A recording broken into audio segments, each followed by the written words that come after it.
Greve dos caminhoneiros entra no terceiro dia, mesmo com o governo federal anunciando que vai zerar a CID sobre o óleo diesel.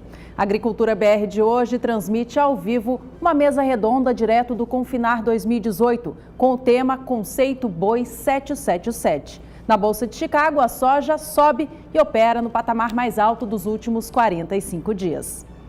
Previsão do tempo, cotações de mercado e muito mais você também acompanha a partir de agora aqui no Agricultura BR.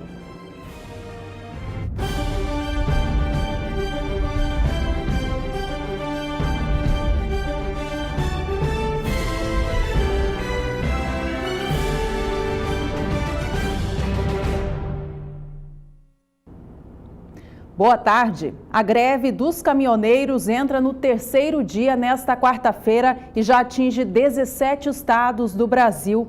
A situação teve um novo desdobramento nesta última terça, com o ministro da Fazenda anunciando que o governo federal vai zerar a CID sobre o óleo diesel, um dos tributos que incidem sobre o combustível. A gente pode já colocar na tela imagens do que tem sido visto nas estradas do país e também em áreas urbanas do Brasil.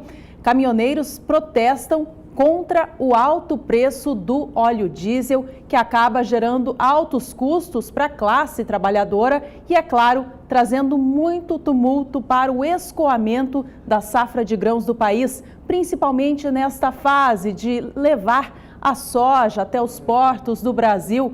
Muitos transtornos têm sido observados desde o último domingo, noite de domingo, até agora, nesta quarta-feira. A situação começa já a trazer preocupações para o abastecimento dos postos de combustíveis que já registram falta deste produto. Além disso, já tem sido observada alta também no preço dos alimentos.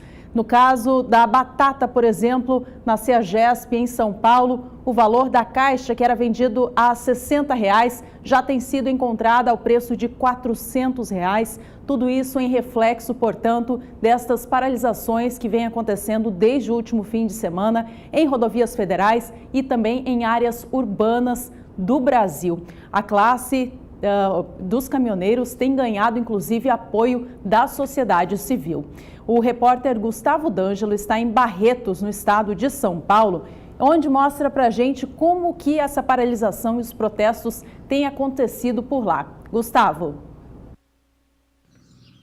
Os protestos contra os aumentos nos preços dos combustíveis continuam aqui em São Paulo.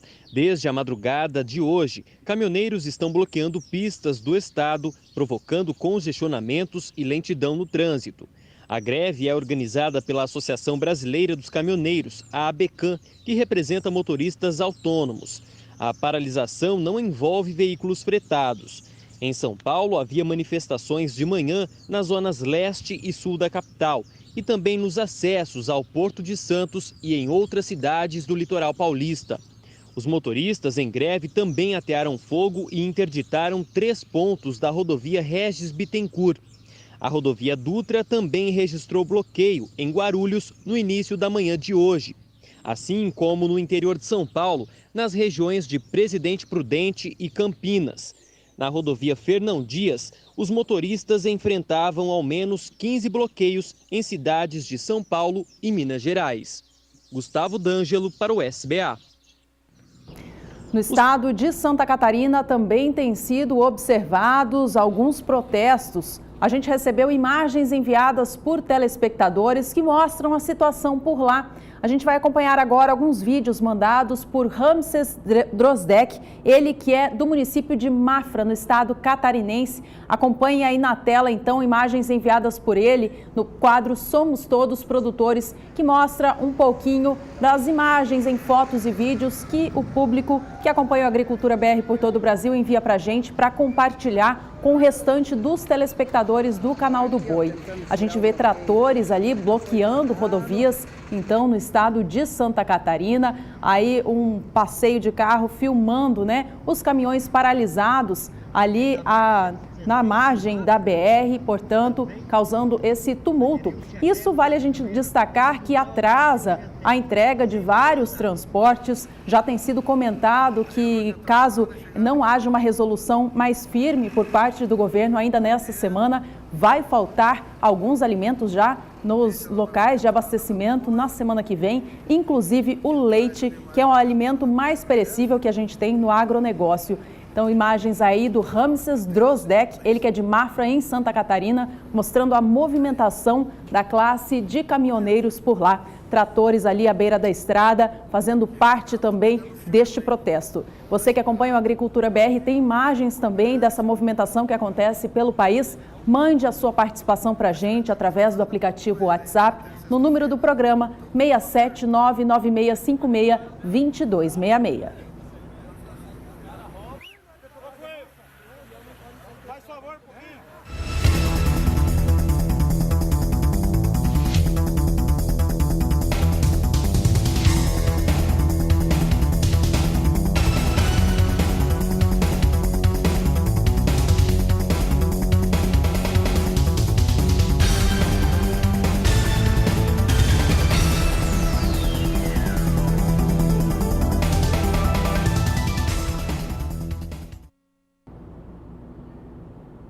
E o Agricultura BR abre espaço agora para falar sobre pecuária de corte. Isso porque está acontecendo em Campo Grande, capital de Mato Grosso do Sul, o evento Confinar 2018, um simpósio sobre a pecuária de corte no país. Meu colega Fabiano Reis está por lá. A gente vai ao vivo, então, até o Centro de Convenções Rubens Gil de Camilo, conversar com ele, porque daqui a pouquinho começa a transmissão de uma mesa redonda a respeito de um novo conceito, Boi 777. Fabiano, boa tarde para você. Como que está tudo por aí?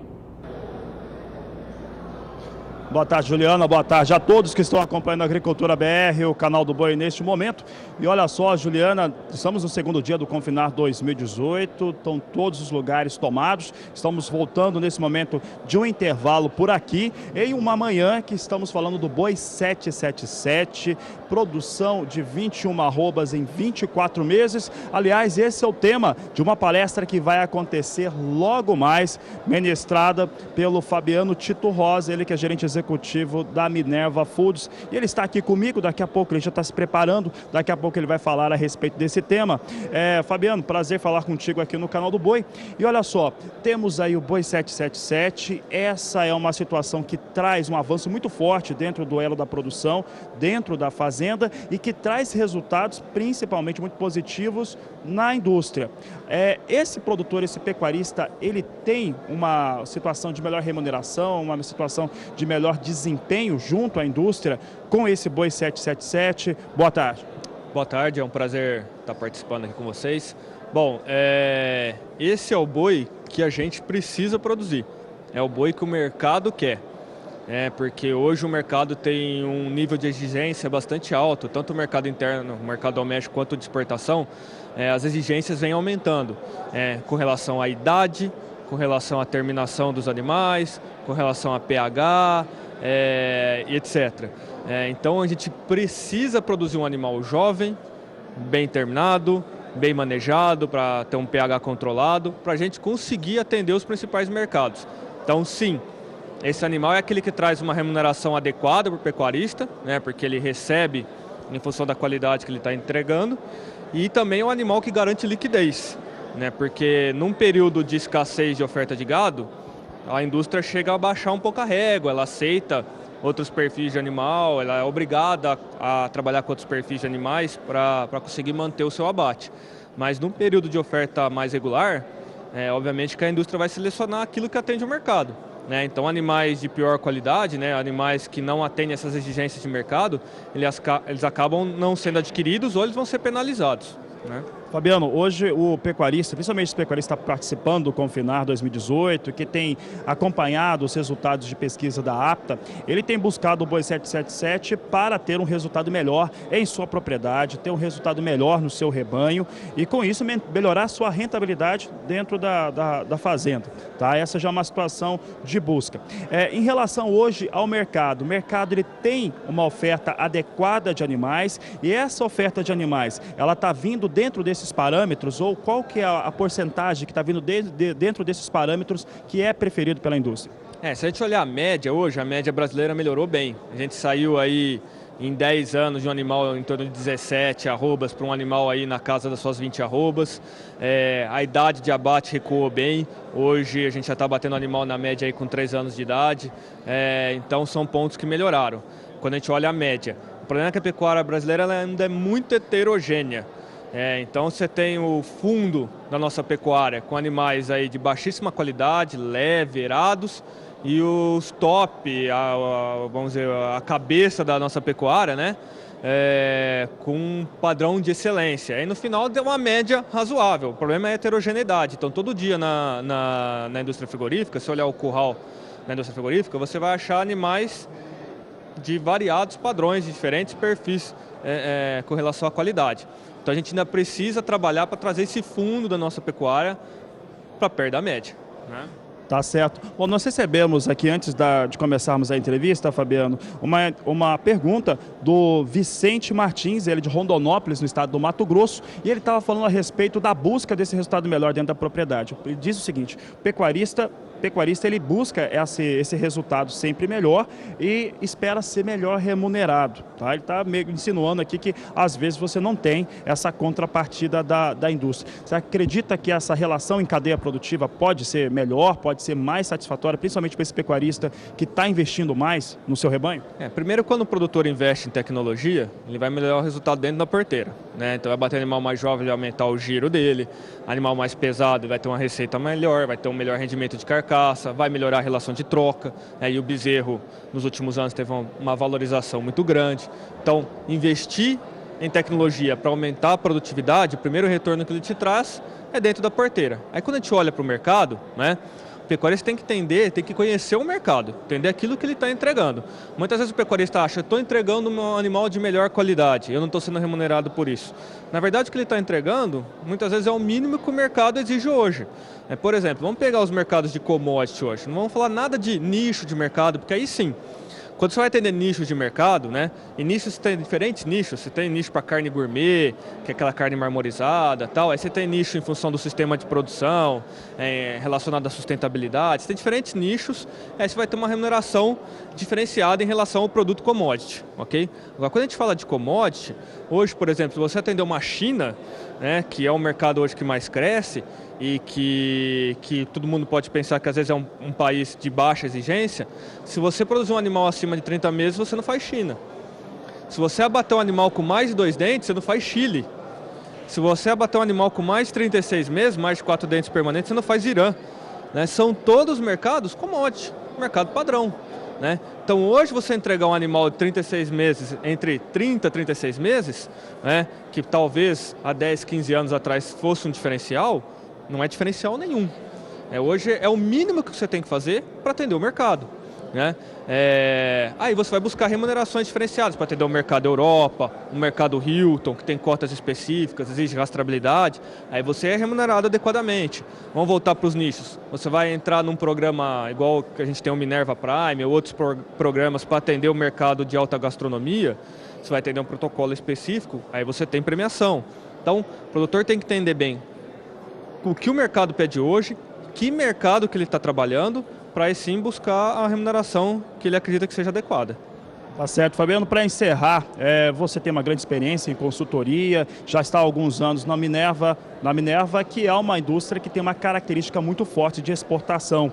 Hoje sua palestra fala a respeito desse animal com 21 arrobas até 24 meses. Em linhas gerais, atende esses mercados hoje que o Brasil tem atendido, tem trabalhado? Sim, é esse o boi que o Brasil precisa produzir. Hoje, para atender todos os mercados, para os mercados de commodity, né, para a gente ter uma boa liquidez para o nosso produto, o que a gente precisa? É um animal aí ao redor de 30 meses de idade, certo? Com uma cobertura de gordura mediano, pode ser o mediano menos, o 3,5 mm de gordura. Um animal aí ao redor das 21 arrobas, que ele não é leve, para aumentar custo fixo, não dar uma receita adequada para o pecuarista, piorar na troca, mas também não é exageradamente pesado, para dar problema de peças exageradamente grandes, para dar problema na fábrica, de quebrar nória, colar a carcaça na câmara frigorífica e você não ter o correto resfriamento da carcaça, raspar a cabeça em calha de sangria. Então, o animal hoje começou a aparecer muito animal de 24, 25, 26 arrobas. Esses animais já começam a passar do ponto, então é um animal ao redor de 21 arrobas e com pH adequado, que é 5,99 abaixo. Alguns mercados aceitam 5,99 abaixo, como é o caso da Europa, alguns são 5,8 abaixo, como é o caso do Chile, né? Então a gente tem que ter o pH adequado, que talvez seja o grande desafio do Brasil, que trabalha com animais inteiros, ao contrário do resto do mundo. Argentina, Uruguai, Estados Unidos, Austrália, que trabalham com animais castrados. Para eu ter um animal inteiro com pH adequado, eu preciso ter um bom manejo, abater o animal jovem, um animal precisa ser bem nutrido e o frigorífico também precisa fazer o trabalho dele. Bom manejo de curral, cuidar do transporte, ter uma boa gestão de frio dentro da indústria, etc. Esse é o animal que a gente precisa. Tá certo, Fabiano Tito Rosa, obrigado pela sua participação aqui no canal do Boi, no Agricultura BR. Isso aqui foi um pequeno resumo da palestra que o Fabiano vai dar daqui a pouco. Fabiano, obrigado e bom trabalho para você daqui a pouco aí na palestra. Valeu, obrigado. Conversei com o Fabiano Tito Rosa, ele é gerente executivo da Minerva Foods. Ele é o último palestrante aqui dessa primeira fase do dia de hoje, né, que está aqui no Mato Grosso do Sul, 1 hora a menos que o horário de Brasília. Então daqui a pouco nós vamos ter as 2 últimas palestras, é uma mesa redonda que vai ser transmitida aqui dentro do Agricultura BR, dentro do canal do Boi. Vou pedir para a nossa equipe mostrar um pouco do que está acontecendo dentro do auditório, dentro do Rubem Gil de Camilo. Rubem Gil de Camilo está recebendo neste momento uma importante palestra. Eu falava com ele, inclusive ontem. Quem está falando agora é o Flávio Dutra Rezende, da APTA de Colina, em São Paulo. Ele está falando sobre a consolidação, as 7 arrobas da terminação. É importante lembrar que esse conceito do Boi 777 é algo extremamente relevante, que traz esses resultados melhores dentro da propriedade, dentro da pecuária brasileira, e com isso faz com que a rentabilidade fique melhor. Aqui a nossa equipe está trabalhando bastante, temos uma equipe bem grande aqui trabalhando conosco. Está aqui, você está acompanhando o público que vai acompanhando a palestra do Dr. Flávio Dutra Rezende, e aqui ao meu lado está o Jorge Zaidan coordenando aqui a nossa transmissão. E Zaidan, hoje é uma manhã muito especial, nós estamos falando sobre o Boi 777, estávamos discutindo agora há pouco, antes de começar essa transmissão já dentro do Agricultura BR, em torno daquilo que pode se ter de resultado e como que o pecuarista, né, tem que ter aptidão, tecnificação para fazer essa implementação. Fabiano Tito Rosa falou que é isso que o mercado quer, principalmente para a exportação. Qual que é o seu entendimento, esse primeiro momento aqui do Confinar 2018, já no seu segundo dia? Boa tarde. Boa tarde, Fabiano, Juliana, todo mundo que está acompanhando a nossa transmissão. É um conceito muito novo esse Boi 777. Até comentamos com alguém aqui há pouco tempo que em 2015, quando o conceito foi divulgado, ele nem nome tinha. Quer dizer, o nome Boi 777 tem menos de 3 anos. E não há razão para que todo mundo queira que, na prática, ele seja implantado da noite para o dia. O próprio Flávio, que está dando palestra agora, você está vendo nas imagens ao vivo, vai ver também com a nossa equipe, ontem conversou com você na terceira edição do Agricultura BR, e ele disse o seguinte, o Flávio dando a palestra dele, ele disse o seguinte, é tudo uma questão de meta. E eu até acho que ele deu um exemplo pessoal, porque ele fez uma dieta, um regime alimentar e perdeu um peso muito grande. Muita gente comenta, doutor Flávio, o senhor perdeu muito peso e tal. E ele deu um exemplo até próprio, não citou a si próprio, mas ele deve ter se lembrado da meta que ele estabeleceu para si, de perder, sei lá, 30, 40 quilos através de uma dieta. E essa meta que ele reforçou com você é o que deve acontecer nas propriedades. Você quer abater animais jovens, precoces, não precisa ser exatamente 7, 7, 7. Você vai variar com esses pesos, de acordo com a tecnificação da sua propriedade. Isso é um conceito que tem um número abstrato, mas que pode mudar na hora de você praticar isso dentro da sua fazenda. O importante é que você tenha um animal jovem, bem acabado, com boa genética, boa saúde, boa nutrição, para que o resultado disso seja o que a indústria, o Fabiano Tito Rosa da Minerva acabou de falar para você, seja o que a indústria frigorífica deseja, e até numa maneira de, quem sabe, lá na frente fazer uma bonificação. É um conceito muito novo, portanto, Fabiano, mas que ele deve ser empregado com as receitas antigas. O que você precisa para fazer um animal de qualidade? Boa genética. Alguém vai duvidar que não precisa de boa genética? Boa saúde. Um animal doente pode ter uma carne de qualidade? Alguém duvida disso? E boa nutrição. Se o animal não come, você acha que ele vai engordar, vai ter um bom acabamento? Não. Então essa receita, esse tripé, permanece já há muitos e muitos anos. Ele vale para o conceito do boi 777. Ocorre que a mudança de conceito, a mudança de gestão na fazenda, o cuidado que você tem com esses três pés, o cuidado, essa mudança de conceitos é que vai fazer com que você possa produzir o animal desejado. Mas eu estou até aqui falando com você, Fabiano, mais para dar uma satisfação para o nosso público, porque desde cedinho do Bom Dia Produtor, inclusive a Juliana Comparim participou conosco, fazendo a chamada para um importante evento da programação. Desde cedinho nós estamos dizendo, ó, não perca, meio-dia, a mesa redonda com os palestrantes do Boi 777. É o que está acontecendo agora. O Flávio é o antepenúltimo, ou seja, ainda há 2 palestrantes que vão apresentar as suas palestras. E só após isso é que nós teremos a mesa redonda. Então, a minha justificativa é, não estamos transmitindo a mesa redonda porque ela não está sendo realizada. Ainda faltam palestras, é só uma justificativa para você que ficou conosco para acompanhar a nossa transmissão. Não sei que hora que vai ser essa mesa redonda, não depende de nós, depende dos palestrantes e da condução da organização, Fabiano. Mas agradecemos a todos pela audiência. Bom, e quem está conosco para acompanhar essa mesa redonda ainda vai continuar conosco, certamente está dentro do horário, as palestras estão acontecendo dentro do tempo que é esperado. E você falou um tema aqui interessante, antes de termos esse primeiro intervalo agora, o Dr. Gustavo Siqueira, também da APTA, ele falava a respeito do Boi 777 e essa etapa das 7 arrobas da recria.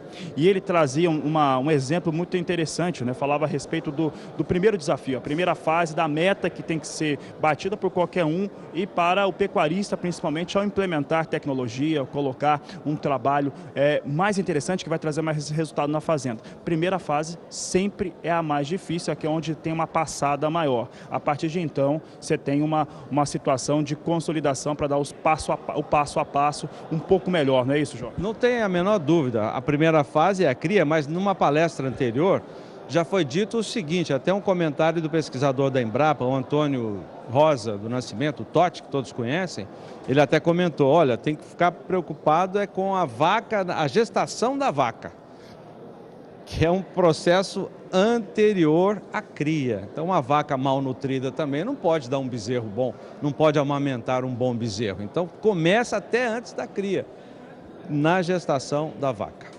Tá certo, Jorge Zaidan. Vou pedir para a nossa equipe, antes de nós retomarmos o sinal, para a Juliana Comparim nos estúdios do Agricultura BR, mostrar um pouco como é que vem a palestra do Dr. Flávio Rezende. Ele está falando das 7 arrobas, está falando aí já da fase de terminação dos animais. Essa é a antepenúltima palestra da manhã de hoje, já está em fase de encerramento essa palestra. Dentro de instantes, acreditamos que em 40 minutos devemos ter a mesa redonda. Você acompanha dentro do Agricultura BR, na programação do Canal do Boi. Juliana, estamos voltando aí para o estúdio. Por aqui o pessoal está muito animado. O Boi 777 realmente chama muito a atenção do pecuarista, do produtor rural que quer ter melhores resultados na sua fazenda, no seu trabalho. Valeu, Fabiano, pelas informações. Um abraço a você, ao Zaidan. Bom evento para vocês por aí. Bom, daqui a pouco ainda, em breve, você acompanha na programação do Canal do Boi a transmissão desta mesa redonda com os palestrantes do Confinar 2018, falando sobre o Boi 777, esse termo que traz o conceito de uma nova produção na pecuária de corte do Brasil, que propõe abater o animal com 21 arrobas em até 24 meses. A gente ouviu ali do Zaidan a informação de que as palestras estão um pouquinho atrasadas, mas ainda hoje você acompanha a realização desta mesa redonda por aqui. O Agricultura BR segue trazendo agora o assunto soja.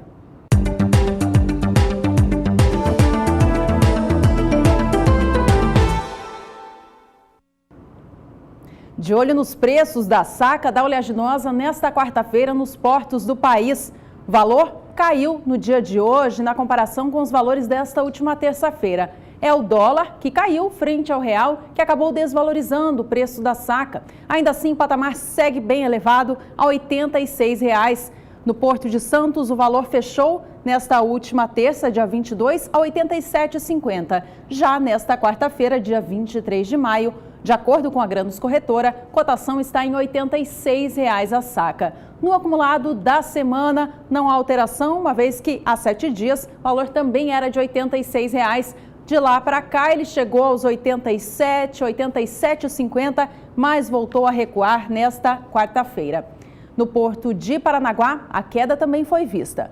A gente acompanha agora na tela qual foi o valor apurado pela Granos Corretora. O preço da saca da soja é negociada hoje no Porto Paranaense já R$ 85,50. A gente vê o que houve no acumulado dessa semana por lá. No dia 16 de maio, o Porto pagava R$ 84,50. Elevou este valor para R$ 86 no dia 17 e R$ 86,50 no dia seguinte, dia 18. Esta semana começou na segunda-feira com valor a R$ 86,50, preço este que foi elevado ainda mais nesta última terça. Porto pagou R$ 87,20 no dia de ontem. Hoje, com a queda do dólar, já há 2 dias aqui no país, o valor vem em queda, R$ 85,50, registrando ainda assim ganhos de R$ 1 por saca no acumulado da semana.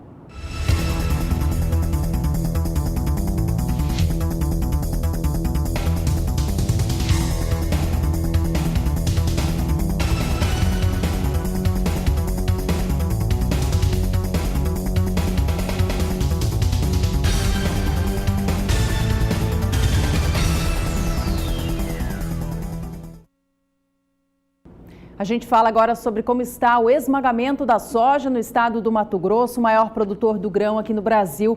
Na semana passada, o IMEA, Instituto Mato Grossense de Economia Agropecuária, divulgou os números do mês de abril, mostrando que no mês passado o Mato Grosso moeu mais de 900 mil toneladas da oleaginosa. O volume segue bastante elevado, apesar de ter tido uma pequena diferença negativa em relação ao mês anterior, mês de março. O registrado no acumulado do ano é bastante surpreendente. Mato Grosso segue expandindo a sua capacidade de esmagamento do grão. Veja que em abril o estado esmagou 904.750 toneladas. O volume foi quase 2,5% acima do que o processamento feito em abril de 2017, na comparação anual. Porém, um pouquinho abaixo do que foi registrado no mês anterior, mês de março, com queda inferior a 1%. No acumulado de 2018, o estado do Mato Grosso já moeu 3.300.000 toneladas de soja, esmagamento bastante significativo de acordo com o IMEA. As fábricas continuam em ritmo acelerado, diz o Instituto, devido principalmente aos preços do farelo, que seguem elevados no mercado internacional. Isso por conta da quebra na produção argentina de soja, que é o maior fornecedor de farelo do mundo. Com a quebra da safra por lá, abre-se espaço para o mercado para outros países que também esmagam o grão, como é o caso do Brasil e, é claro, o estado do Mato Grosso. A gente fala agora sobre clima na Agricultura BR. Vamos conversar com a Juliana Rezende, da Somar Meteorologia. Ela que agora traz informações para a gente a respeito de como está a previsão do tempo para a região norte. Vale lembrar que o norte do país concentra parte dos portos que compõem essa nova área de escoamento da safra de grãos do estado, safra de grãos do Brasil, em especial da região centro-oeste. No estado do Pará, onde ficam localizados 2 importantes portos, há uma grande preocupação em relação à qualidade das estradas, que em muitos casos, sem asfaltos, ficam bastante prejudicadas nesta época de bastante chuva. A gente vai conferir com ela agora como que está a situação por lá. Olá, Juliana, boa tarde para você. Olá, boa tarde a todos. Na região norte, os produtores de soja seguem com o plantio das lavouras e neste ano já aumentaram em torno de 34% a área plantada no estado. As condições hídricas do solo seguem beneficiando essa fase inicial do crescimento das lavouras de soja, porque a umidade do solo segue passando de 90% em grande parte da região norte, incluindo o estado de Roraima. Nos próximos dias tem previsão de chuva forte. É o extremo norte do país que deve receber as pancadas mais fortes de chuva. O acumulado é bastante elevado, podendo alcançar até 70 milímetros em apenas 5 dias. E há riscos até para temporais nessas áreas. O estado de Roraima também recebe chuva forte, acumulados que ainda podem ficar em torno de 50 e 70 milímetros, e por conta dessa chuva mais forte não se descarta paralisações em relação ao plantio da soja na região. Nas áreas mais ao sul da região norte, tempo mais firme por conta da influência de uma massa de ar mais seco que atua na parte central do país. Ao longo do segundo período, entre os dias 29 de maio até 2 de junho, a chuva agora diminui um pouco mais de intensidade na região. Ainda chove de maneira bastante abrangente por conta do calor e também da umidade do ar mais elevada, que segue mantendo as instabilidades tropicais na região norte. Só que dessa vez, o volume de água é que fica um pouco menor. Em Roraima, não deve chover mais do que 30 milímetros em apenas 5 dias. E mais uma vez, nas áreas mais ao sul da região norte, como Tocantins, sul do Pará também, e algumas áreas do estado de Rondônia devem ter predomínio de tempo mais seco. Ao longo do terceiro período, entre os dias 13 e 7 de junho, mais uma vez a chuva vai seguir um pouco mais intensa entre Roraima e também o estado do Amazonas. As pancadas ainda seguem em torno de 30 até 50 milímetros, só que nas demais áreas onde chove, a chuva é mais fraca e também o volume de água é menor. Tempo firme mais uma vez no sul do Tocantins e também no sul de Rondônia. Então, no decorrer das próximas semanas, vai seguir chovendo no estado de Roraima, beneficiando as lavouras de soja que já estão em fase de crescimento, só que por alguns momentos essa chuva deve vir com um pouco mais de intensidade, e isso ainda pode garantir transtornos e até paralisações no andamento do plantio da soja no estado. Daqui a pouco eu volto com mais informações do tempo. Por aqui a gente acompanha o que acontece com o mercado futuro da soja, são os negócios na Bolsa de Chicago, o assunto agora aqui no Agricultura BR. Olha, e a tendência que foi observada na segunda-feira de alta para a soja por lá se manteve também nesta última terça e continua o mesmo movimento nesta quarta. Alta observada para a soja no cenário internacional. Isso tem a ver com a conversa entre Estados Unidos e China do último fim de semana, que deu a entender que a briga comercial está mais apaziguada. Não houve, no entanto, nenhum comunicado oficial nestas últimas 24 horas que trouxessem alguma confirmação de que a China não vai deixar de comprar a soja norte-americana. Isso continua, portanto, trazendo ainda especulação ao mercado.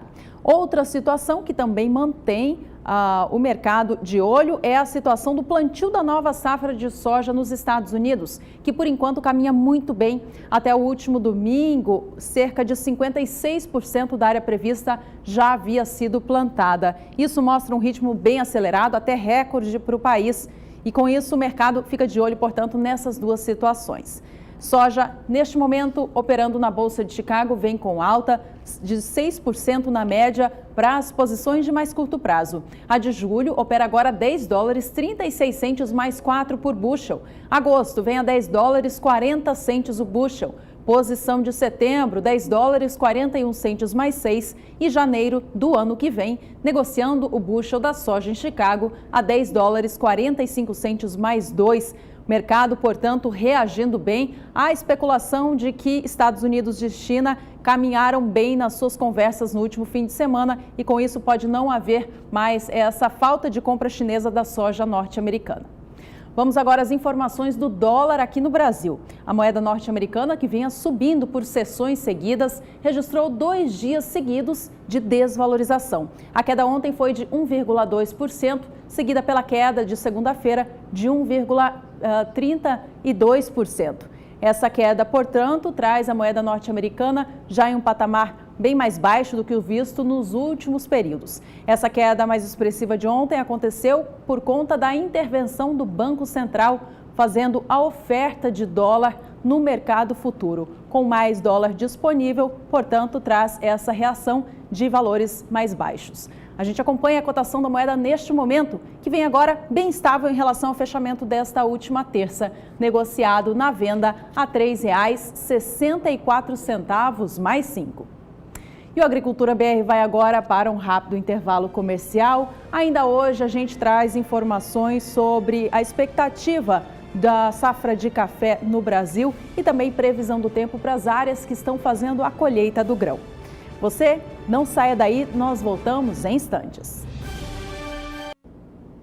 Agricultura BR de volta nesta quarta-feira. Por aqui é hora de trazer informações para o mercado do milho.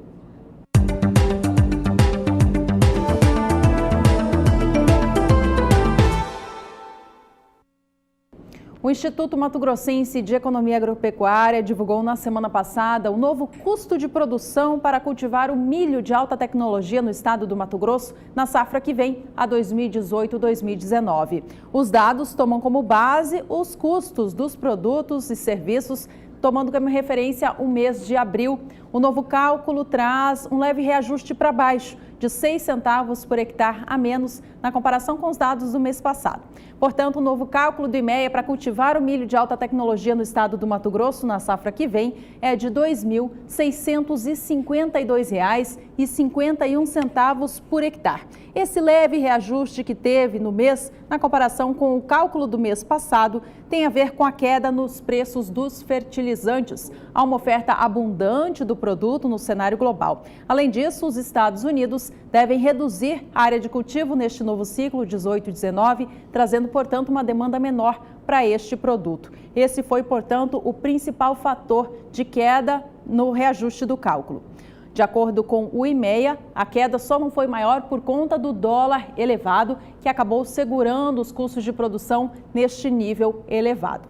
O IMEA fez o cálculo daí para saber o ponto de equilíbrio, ou seja, o quanto que o produtor deve vender o seu cereal a ponto de cobrir os custos da produção. O cálculo está aqui na tela, veja só. Com o custo variável do milho no Mato Grosso estimado em R$ 2.073,77 por hectare e uma produtividade de 112,07 sacas, o ponto de equilíbrio está em R$ 18,50. Portanto, levando em consideração estas questões, este é o valor no qual o produtor deve vender o seu milho na safra que vem para garantir o custo de produção. E a gente segue falando sobre milho, agora voltado, informação para a previsão do tempo. As áreas de cultivo do milho de segunda safra estão em pleno desenvolvimento. Na região centro-sul do país, há algumas áreas com déficit hídrico por conta dessa estiagem longa que a gente passou nos últimos períodos. Vamos saber agora com a Juliana Rezende, da Sumar Meteorologia, se o clima traz alguma melhora, se há possibilidade de geadas para essas regiões. Juliana. Nos últimos períodos, o solo vem ficando cada vez mais seco na região centro-oeste. Só que para as lavouras de algodão, esse cenário é mais otimista. Isso porque nessa fase de desenvolvimento, as lavouras precisam de pouca água para garantir bom ritmo de crescimento. No decorrer dos últimos dias, até voltou a chover, mesmo que de forma mais irregular e isolada na região. Então, aumentou as condições hídricas do solo, principalmente aqui na faixa oeste do estado do Mato Grosso e grande parte do Mato Grosso do Sul, onde os índices de umidade agora já passam de 60%. No decorrer dos próximos dias, ainda vamos ter tempo firme na região centro-oeste até pelo menos o dia 28 de maio. Isso é porque uma massa de ar mais seco ainda atua em grande parte da região central do país e inibe a formação de áreas de instabilidades. É apenas em áreas do norte do estado de Goiás que pode chover, mas de maneira muito fraca e isolada.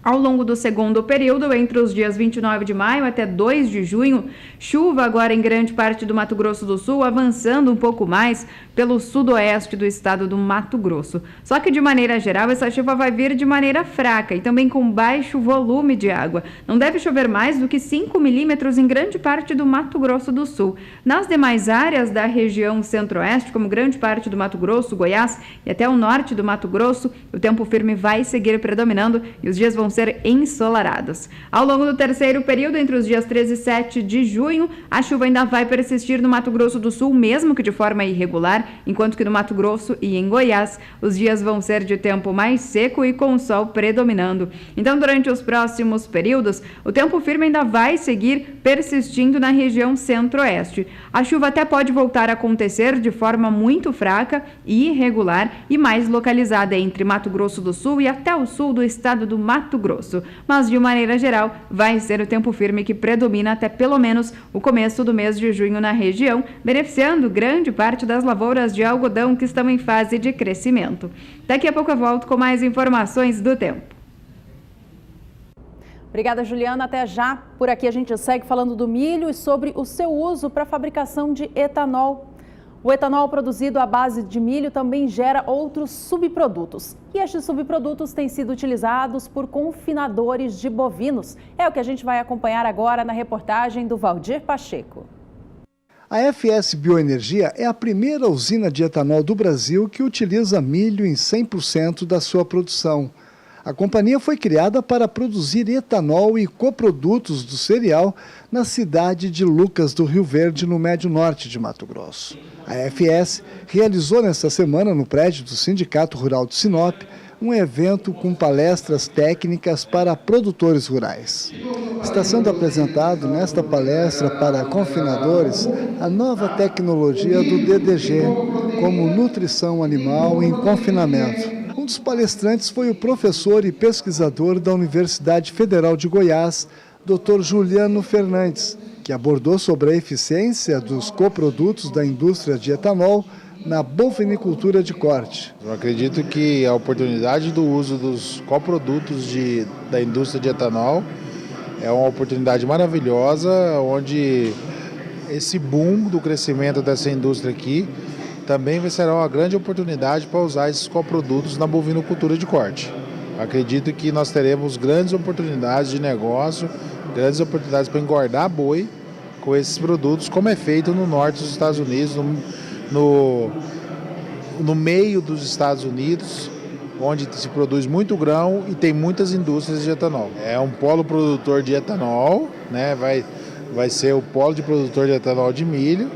E com certeza a gente vai usar esse subproduto, né, para a produção de confinamento. Eu acredito que tem grande chance, porque aqui tem boi, certo? Tem milho, tem o subproduto do milho, que é um produto de alta qualidade, certo? E vai alavancar mais ainda essa produção em confinamentos. O segundo palestrante foi Rafael Ferrato, que apresentou alguns aditivos do mercado que respondem mais no contexto de confinamento. Então a gente pôde falar aqui sobre os resultados de alguns experimentos, focando em segurança no confinamento e rentabilidade. Não adianta a gente lançar a mão de um certo aditivo e aquilo não responder ou não ter a segurança da resposta, que é o que a gente frisou bem, na questão do confinamento em si, né, e da segurança ruminal, de toda a parte de metabolismo ruminal, pH. E aí a gente conseguir mostrar para o pessoal que às vezes nem sempre uma dieta mais cara é uma dieta ruim, e a gente aumentando teoricamente, hipoteticamente, o preço do milho e a queda da arroba, numa simulação que a gente já fez aqui hoje, eu pude mostrar o tanto que o aditivo impacta na diferença entre o que sobra no bolso, literalmente, do bolso do confinador. Eusébio Zonta, nos últimos 10 anos, confina em média 10 mil cabeças de bovinos e no último ano passou a utilizar o DDG na formulação da dieta dos animais. É um produto novo, a gente está ainda testando, encontrando também, repito como o professor falou, encontrando a maneira ideal para se usar. É um produto diferente de como é o DDG nos Estados Unidos, porque é de um milho diferente. No Brasil é novidade, são várias usinas, cada usina é com um produto um pouco diferente que precisa ser estudado, fazer uma média da composição dele, da maneira como se usa. Mas ele usado da maneira correta tem sim mostrado que tem um bom aproveitamento na conversão. O DDG hoje ele veio para essa região de Lucas do Rio Verde para ficar, e ele traz um custo-benefício muito positivo para a parte de nutrição animal, não só da parte de confinadores, mas também na parte do mercado leiteiro. Então, é um produto que realmente está trazendo uma quebra de paradigma para a região, na parte de nutrição animal. Valdir Pacheco para o SBA, Sistema Brasileiro do Agronegócio. Por aqui no estúdio, a gente acompanha o mercado do milho na Bolsa de Chicago, cenário internacional, lá no país onde eles utilizam 30% da produção do cereal para a fabricação do etanol. De olho nos negócios de hoje, então, milho operando na Bolsa de Chicago nesta quarta-feira vem em compasso de alta para as posições de mais curto prazo. Os negócios para vencimento em julho vêm a $4,07 o bushel, já em um patamar acima de $4, que é considerado satisfatório para este mercado da commodity. Setembro negocia o bushel do milho a $4,15 mais 2. Posição de dezembro, $4,24 mais 6, enquanto o milho negociado em Chicago, já para entrega em março do ano que vem, opera $4,32 mais 6, alta então acontecendo mais um dia para o milho lá em Chicago. E a gente confere como estão as cotações da saca do cereal aqui no Brasil.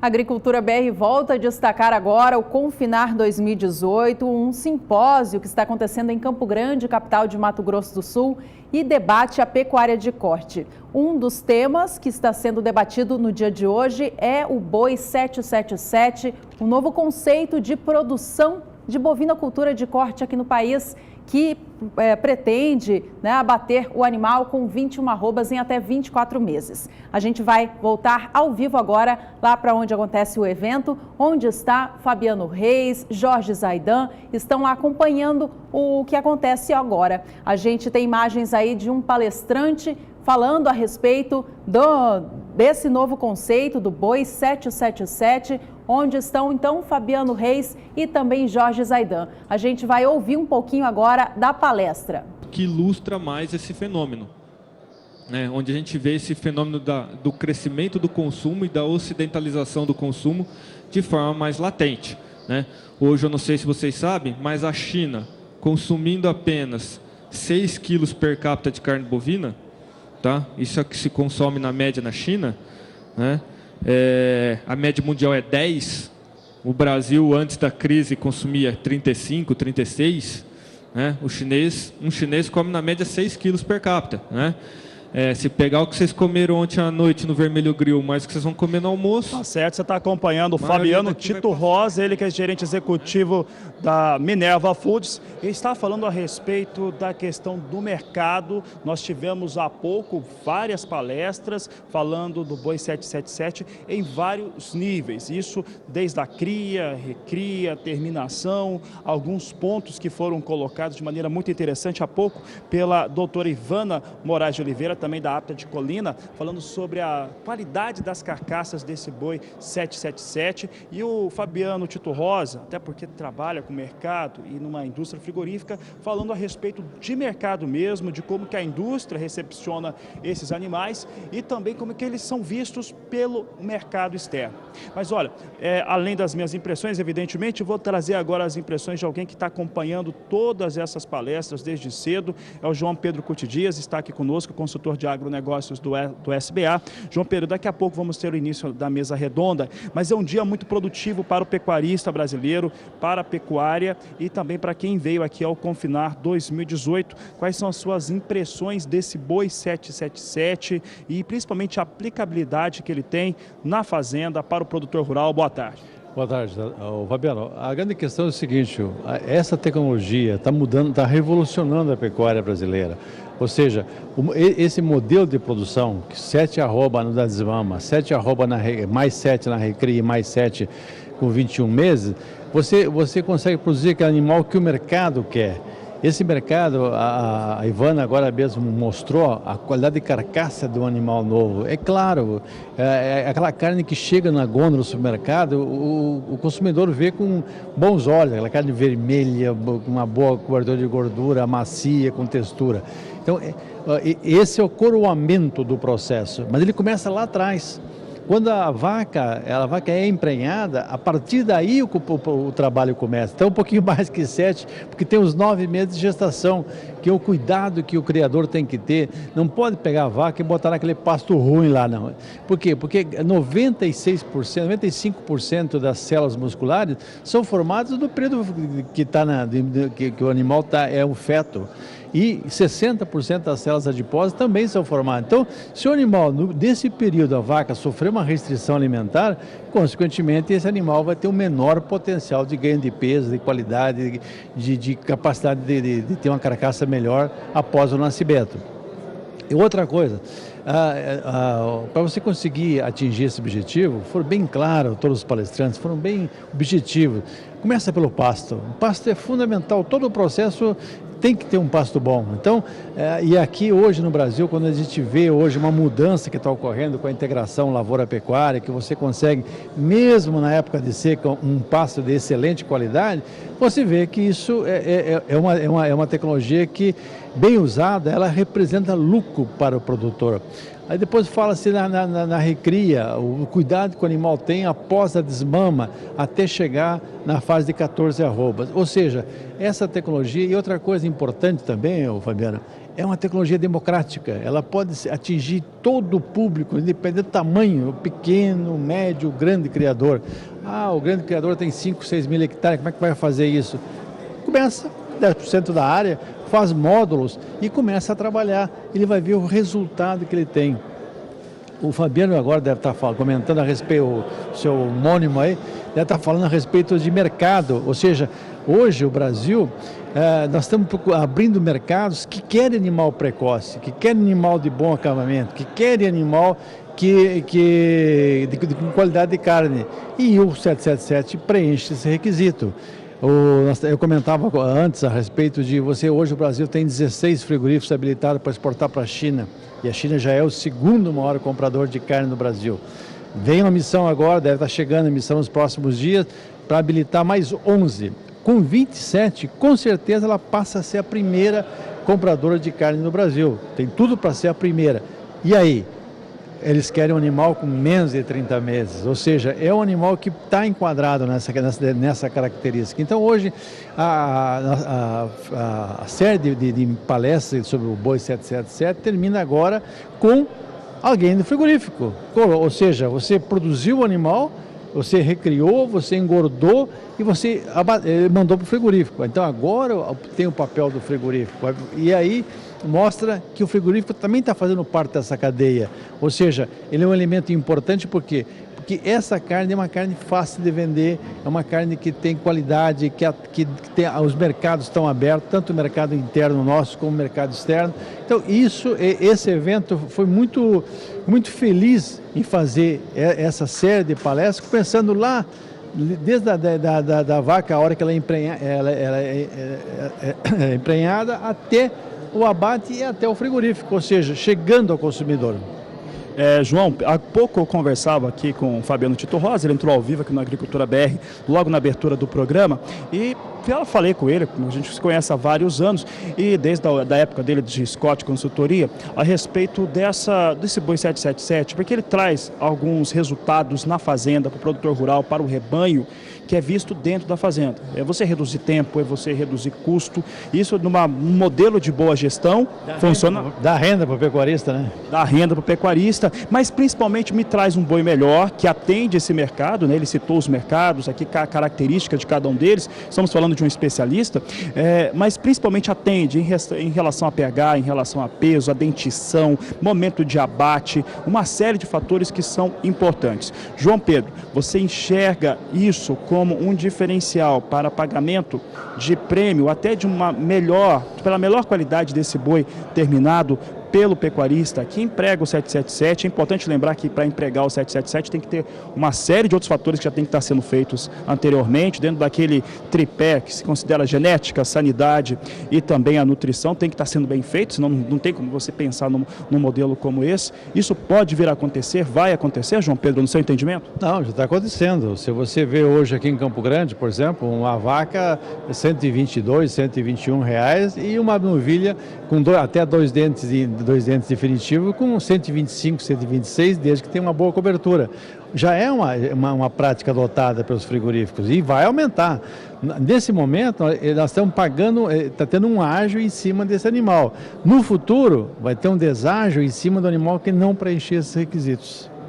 Tá certo, João Pedro. João Pedro, você continua aqui comigo, vamos dar uma olhada agora na palestra lá dentro. Pode cortar lá para dentro, nosso diretor Renan aqui comandando a unidade móvel aqui do Canal do Boi. Nós temos ainda o Fabiano Tito Rosa falando neste momento. Eu vou aqui lembrando, o Fabiano Tito Rosa está falando sobre produzir 21 arrobas em 24 meses. E o mercado como está? Você já teve uma prévia dessa palestra aqui, exclusiva no Agricultura BR, porque antes da palestra ele falou aqui conosco, mas tivemos aqui muita coisa boa que você vai ver durante a nossa programação. Tivemos a doutora Ivana Moraes de Oliveira, da APTA de Colina, São Paulo. Aliás, um grande evento em agosto vamos ter realizado pela APTA. O Beef Day vai trazer o Boi 77, vai trazer muita coisa importante para o produtor rural. E a doutora Ivana Moraes de Oliveira falava sobre as considerações, sobre a carcaça desse Boi 777. Antes também tivemos Gustavo Rezende Siqueira, da APTA de Colina, consolidando as 7 arrobas da recria, esse fator também é importante. Tivemos também o Flávio Dutra Rezende, já foi entrevistado aqui algumas vezes nesses últimos dias aqui no Canal do Boi, falou sobre terminação. E tivemos ainda, logo na abertura, tivemos o Manuel Eduardo Rosalino dos Santos, doutor da Universidade Federal de Uberlândia, falando todo ano tem seca, está preparado? Parece uma pergunta até retórica, né? Todo ano vai ter seca, não há dúvida disso. Ela pode ser maior, pode ser mais expressiva, menos expressiva, e muitas vezes o produtor rural, pecuarista principalmente, ele não se prepara para uma situação como essa, João. Então isso é uma coisa que traz preocupação. E eu tive a oportunidade de conversar com vários pecuaristas aqui, alguns amigos de longa data e outros que eu conheci aqui no evento, e eles estavam me falando a respeito da integração lavoura-pecuária, que me deixa muito feliz. Você vê que há uma mudança, né? E tem gente que está integrando, tem gente que está trabalhando em parceria com o agricultor para fazer, melhorar a terra, melhorar o solo, mas o fato e dá um entendimento que a integração realmente melhora todas as circunstâncias para a criação de animais. A integração é a arroba mais barata e mais eficiente que existe, né? Essa é imbatível. E aí vem nós sempre aqui no canal, nós estamos sempre comentando essa importância do pecuarista se preparar para essa fase.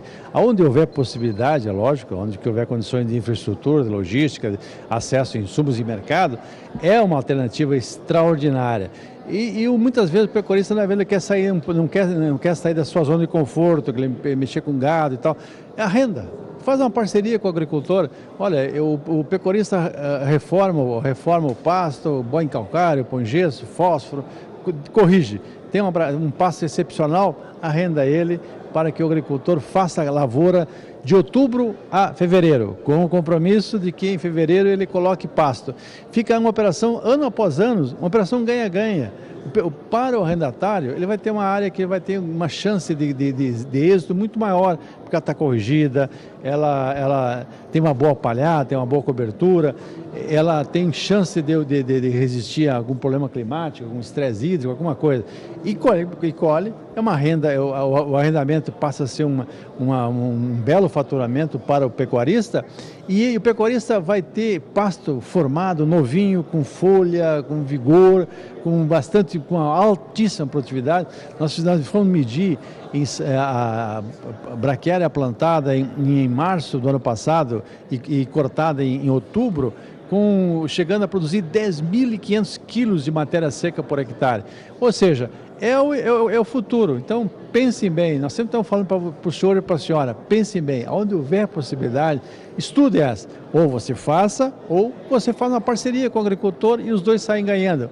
É legítima operação ganha-ganha. essa parceria é algo que nós temos que falar muito ainda, falar bastante, porque às vezes você não tem o know-how, você não tem o recurso para fazer esse investimento, mas aí você faz essa parceria, o agricultor ganha, o pecuarista ganha não só pelo arrendamento, ganha porque soja, milho, feijão, seja lá o que for, deixa no solo um bem muito precioso, que é um solo mais efetivo. João Pedro, daqui a pouco a gente vai voltar a falar aqui, porque dentro de cerca de 10 minutos nós vamos ter o início dessa mesa redonda. Então, Fabiano Tito Rosa está encerrando já a sua palestra. Vou voltar com a Juliana. Juliana, daqui a pouco vamos ter o início dessa mesa redonda aqui com perguntas do público e a gente volta logo mais aqui do Confinar 2018. Tá certo, Fabiano. Obrigado. Um abraço ao seu João Pedro. Daqui a pouco, então, mesa redonda começando por aqui. E o Agricultura BR vai agora fazer um rápido intervalo comercial, mas é bem rapidinho mesmo. Você não saia daí, já já todos os palestrantes do Confinar 2018 vão debater o Boi 777. Até já! Estamos de volta, Agricultura BR, levando para o Brasil as informações da agricultura nacional. A gente fala agora sobre o setor da cafeicultura.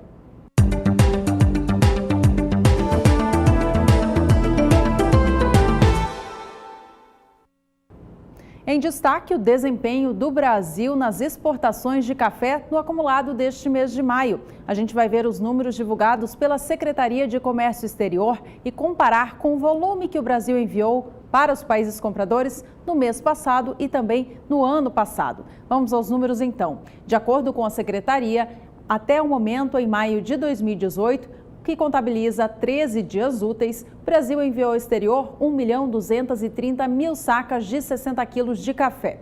No mês de abril passado, mês inteiro, foram 1.940.000 sacas. Em maio do ano passado, a gente vê como que o Brasil se comportou no quesito exportação. No período, foram enviados ao exterior 2.290.000 sacas de 60 quilos do grão, mostrando, portanto, no ano passado, fortes embarques já no mês de maio.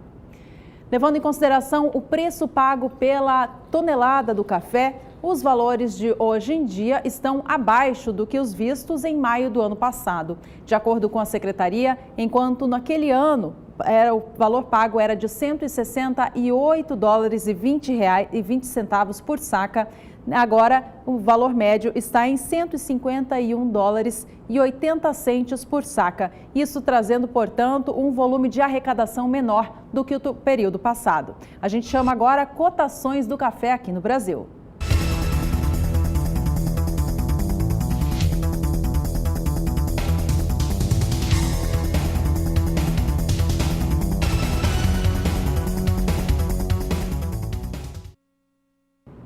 O Agricultura BR volta ao vivo até o evento Confinar 2018 agora, onde está Fabiano Reis trazendo para a gente as últimas informações. Fabiano.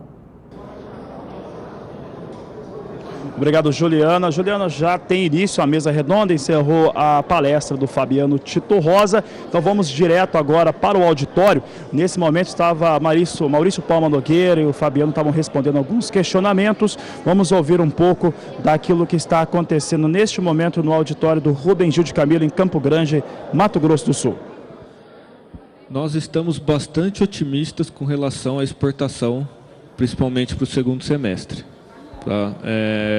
Existe um trabalho forte da iniciativa privada que encontrou respaldo no governo para a abertura de novos mercados, para melhoria do status sanitário, contínua melhoria do status sanitário, abertura de mercados novos, reabertura de mercados que hoje estão fechados, que é o caso dos Estados Unidos e Rússia, e para habilitação de mais plantas para atender mercados que já temos abertos, como é o caso de China.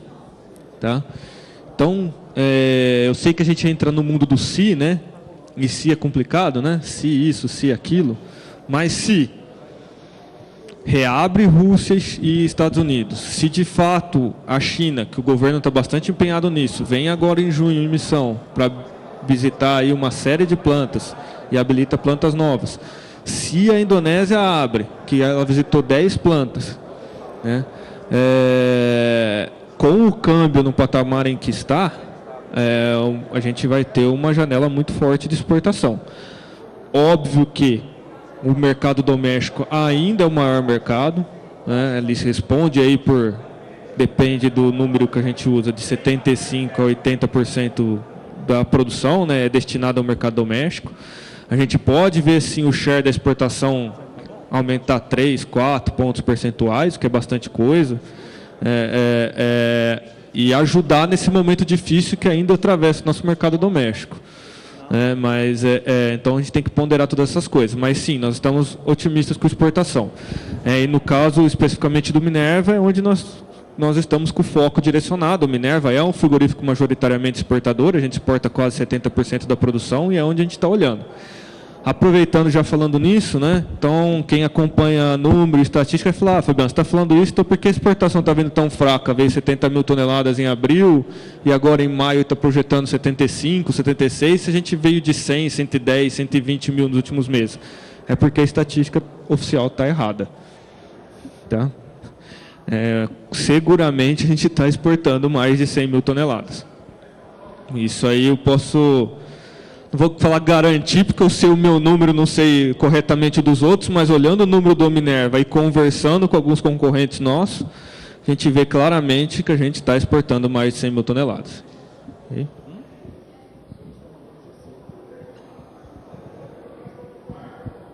Só para acrescentar um negócio da estatística, Fabiano, bom, concordo com tudo lá, André, que o Fabiano falou. Eu acho até que, com relação à estratégia de política pública, a gente tinha que reforçar a exportação, né, sempre naquele debate de sustentabilidade que defende uma bandeira totalmente errada. Ou a gente vende carne ou nós temos um caos social que vai virar um caos ambiental, assim, tal. Da estatística a gente foi atrás para saber o que tinha acontecido com o número do SESEX, Fabiano. E eles falaram que estão mudando a metodologia de como que contabiliza, que antes eram os contratos. Então, provavelmente, a gente tem um hiato agora para ajuste da estatística. Vai gerar especulação, né? O Brasil está perdendo exportação, o número não era bem aquele, mas é um ajuste, né? E precisa ver se vão corrigir, porque não pode ficar, e de fato, né, a hora que a gente faz todas as contas, não tem como, não tem sentido o dado vir do jeito que veio. Provavelmente nós estamos passando por um ajuste estatístico e vai demorar um pouquinho, para alguns meses aí, para a base se acertar, né? Mas eu acho que já acerta.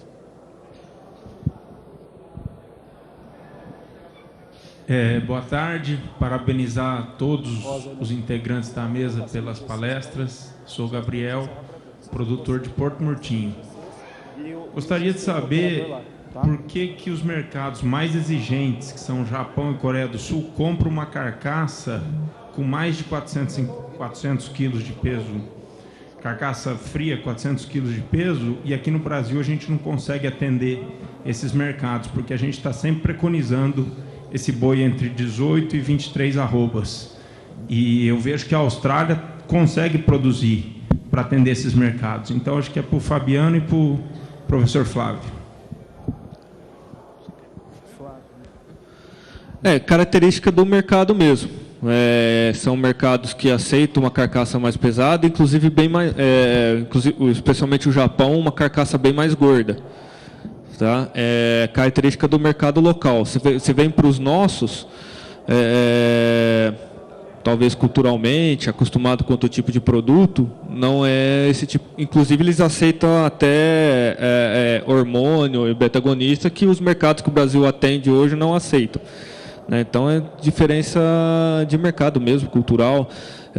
Só pegar um ponto, por exemplo, Europa. A Europa, o contrafilé, se não me engano, é 6,3 quilos no máximo, para a gente poder mandar para a Europa.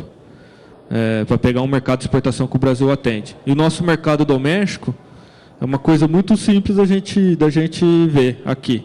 Né? Tirando o Flávio, que eu já sei que ele vai levantar a mão, quem aqui compra uma picanha de 2 quilos? Levanta a mão. Você não vale também. Quem compra? Lá em cima. Quantas pessoas tem aqui? Então, é na nossa cultura. É isso. Uma picanha de 2 quilos é um animal de 25, 26, 27 arrobas, que é mais leve que o animal dos Estados Unidos, né, daria essa picanha. Né? Então, Talvez tenha que ter um trabalho aí de fato também de fomento, de informação, porque conforme as carcaças vão ficando mais pesadas, muda o perfil das peças, o tamanho das peças, mas a gente tem que lidar com isso. Esse é o primeiro ponto, o mercado. E o segundo ponto é que as plantas frigoríficas são velhas, né? E elas foram feitas no período que o animal pesava 16 arrobas. Né? Então, também a indústria frigorífica tem que fazer uma série de adequações de estrutura para conseguir atender e fluir bem o abate e a desossa e o armazenamento de carcaças aí bem mais pesadas. Boa tarde. Aqui, tá? Gostaria de parabenizar vocês. O Fabiano, eu acompanho você desde a época que você era analista, acho que da Scott, que você era da Scott, que você fazia. A minha pergunta aqui vai ser para qualquer um de vocês, todos vai saber responder. Até eu sei, mas cada um fala uma coisa que eu queria ouvir de vocês, o pH do boi castrado. Que uns falam que não tem, outros falam... Eu não sei se vocês... Porque todo mundo fala muito do inteiro, e eu queria saber do castrado. E só fazer um parênteses aqui, Fabiano, só um parênteses de uma produtora que se sente muito perseguida e penalizada pelo Ministério Público e ONGs, que, infelizmente, esse conceito que vocês vão observar, a gente, né, pela área, eu sei que é uma pressão de mercado lá fora, mas não é verdade. Então, eu só deixar esse sentimento que a gente está sendo muito perseguido e penalizado pelas ONGs e Ministério Público. Obrigada.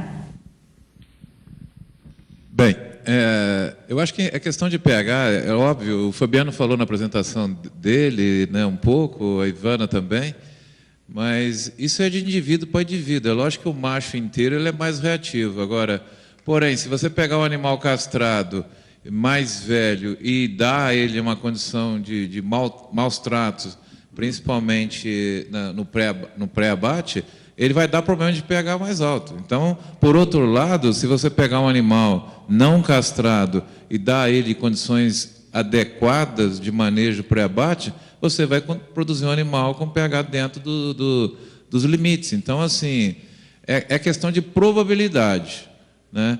Mas nós esperamos que os pecuaristas brasileiros, tá, entendam que eu tenho que produzir uma carcaça que, igual nós falamos, que ela tem que ser flex.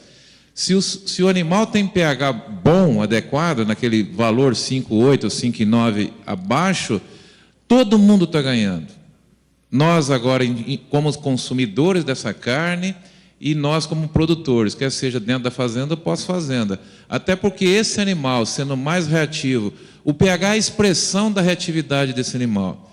Então, quando esse animal está mais reativo, ele está mais propenso a um monte de coisas, inclusive problema de contusão, que muitas vezes a gente não olha muito esse problema de contusão. E contusão, em geral, ela mata a conta do frigorífico, porque, além da questão do pH, ela vai estar diretamente relacionada ao contrafilé e a picanha. Eu peguei os dois principais cortes de maior valor agregado na carcaça e joguei ele fora. Porque a partir do momento que você fatiar esse corte, principalmente para mercado local, picanha fatiada é vendida como pedaço de colchão duro. E isso o Maurício aqui já falou que não compra. Então, ou seja, eu estou pegando o meu preço, tá? Porque o frigorífico é uma indústria de desmanche. Simples assim. O preço da arroba não é nada mais do que o somatório de todos os cortes da carcaça, que quando a conta está boa fica no 0 a 0, né? Sem colocar impostos, etc. E, obviamente, a gente esquece de uma outra coisa, que é aquilo que não faz parte da carcaça, ou seja, couro e vai por aí afora. Então, assim, a arroba do boi hoje, né, Fabiano, só está, entre aspas, vamos botar o preço aqui do MS, R$130, porque o boi tem couro.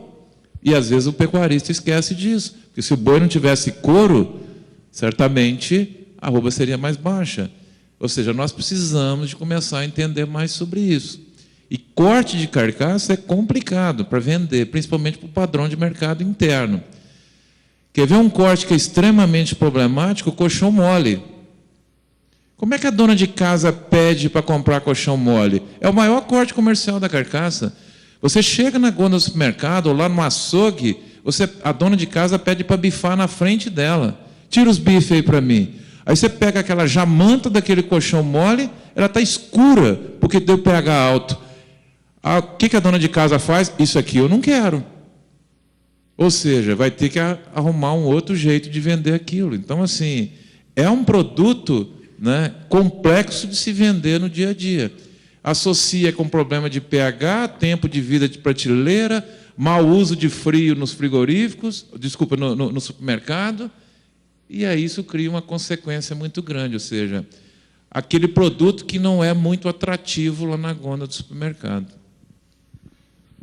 pH é o que o Flávio falou. O animal castrado está predisposto a ter um pH menor. Do mesmo jeito que ele estaria predisposto a ter uma terminação melhor. Se ele vai performar isso ou não, vai depender de outras coisas que você vai fazer, do seu manejo, da sua nutrição, etc.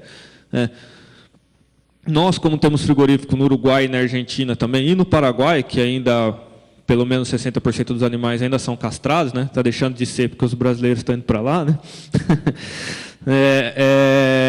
A gente vê claramente aí o índice de DFD do Brasil é bastante superior a desses países em função da castração, né?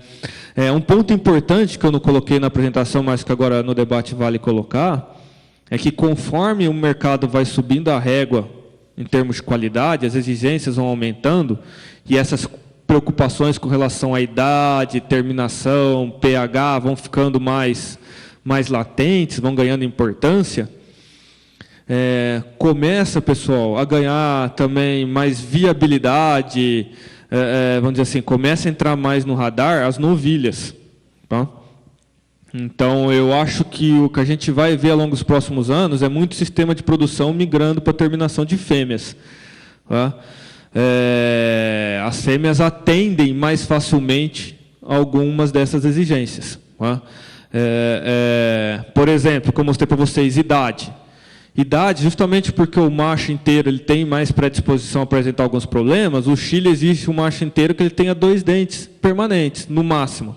Mas a novilha ele aceita 4 dentes. A Europa, para fazer o Hilton, o macho inteiro ele tem que ser dente de leite. Mas a novilha passa 4 dentes. Programas de qualidade, para a gente atender food service, restaurante, se eu for trabalhar com macho inteiro, ele tem que ser dente de leite, e o restaurante, a maior parte deles não leva o macho inteiro, mesmo dente de leite. Os animais meio sangue angus, meio sangue britânicos. A gente consegue colocar essa carne no varejo, com um rótulo diferente, mas o restaurante, o Rubaiá, o Pobre Juan, acredito que, vamos usar um exemplo de caso, o Vermelho Grill, o Varanda, etc., eles não levam o macho inteiro. O macho, a gente vai atender o restaurante com as novilhas. Ou o macho castrado. Os machos castrados têm muito pouco, você acaba atendendo com novilha meio sangue. Okay? Então, ganha a importância as fêmeas, as novilhas. É uma categoria que ela tende a ser mais valorizada.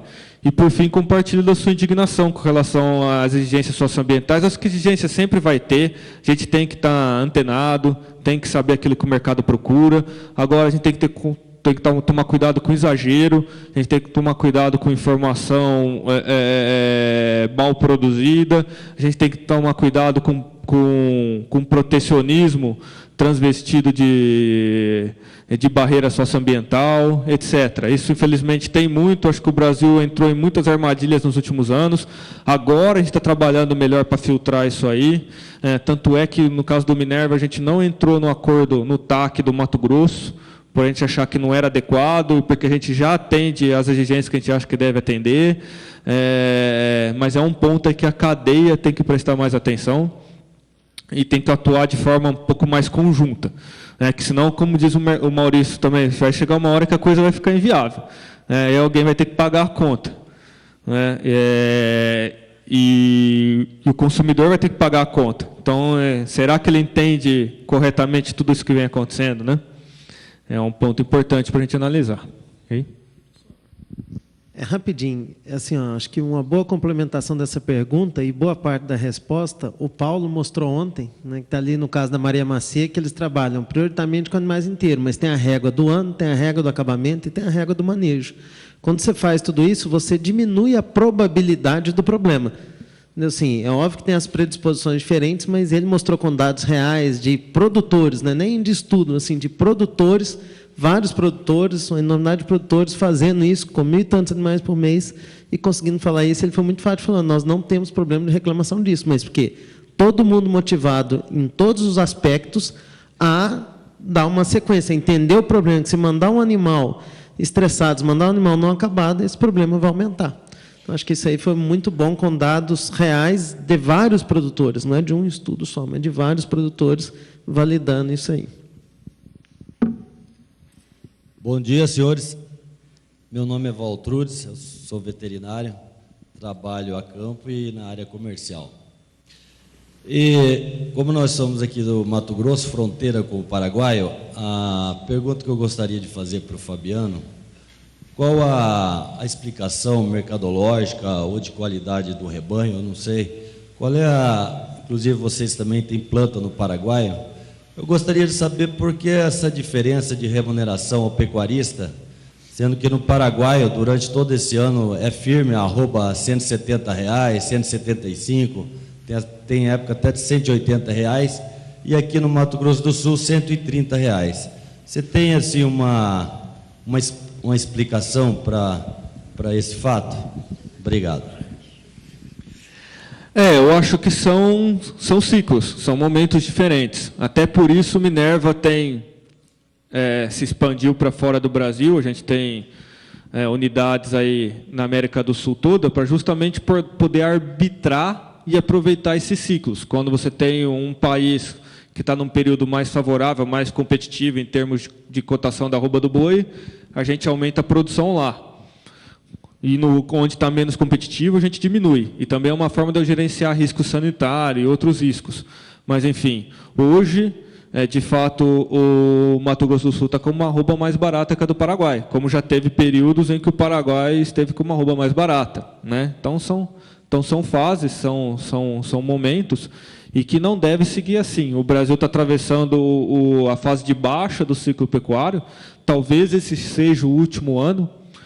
Quando você olha todas as estatísticas aí, todos os números, dá a entender que a gente vai entrar num processo de reversão de ciclo a partir do ano que vem, e aí a gente deve ter, por exemplo, a gente vai ver uma inversão, provavelmente, ao longo dos próximos anos, da arroba do Paraguai contra a do Brasil. Tá? E um outro ponto que tem ajudado bastante a competitividade da arroba brasileira hoje é o dólar, né?